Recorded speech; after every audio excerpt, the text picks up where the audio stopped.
ওমানে বাংলাদেশি নাগরিকদের জন্য সাধারণ ও অর্ধদক্ষ ক্যাটাগরির কর্মভিসা পুরোপুরি চালুর অপেক্ষায় প্রহর গুনছেন প্রবাসী ব্যবসায়ীরা। ২০২৩ সালের অক্টোবর থেকে নতুন ভিসা ইস্যুতে কড়াকড়ি আরোপ করে ওমান সরকার।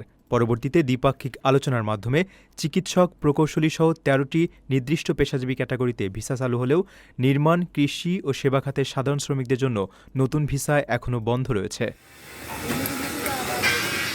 নতুন কর্মী নিয়োগের সুযোগ না থাকায় রেস্তোরাঁ, সুপারমার্কেট, সেলুন, কৃষি ও পরিবহন খাতে তীব্র জনবল সংকট দেখা দিয়েছে। একাধিক প্রবাসী ব্যবসায়ী জানান, পর্যাপ্ত ও দক্ষ কর্মীর অভাবে তারা ব্যবসা সম্প্রসারণ করতে পারছেন না।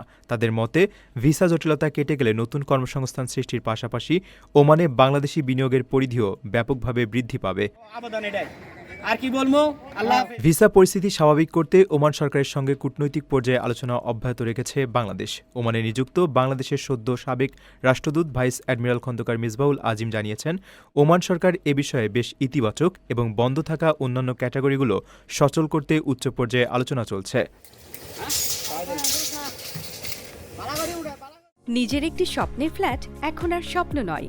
প্রবাসীর সিটিতে শুরু হয়েছে ৬ বছর মেয়াদী সহজ কিস্তিতে ফ্ল্যাট কেনার দারুণ সুযোগ।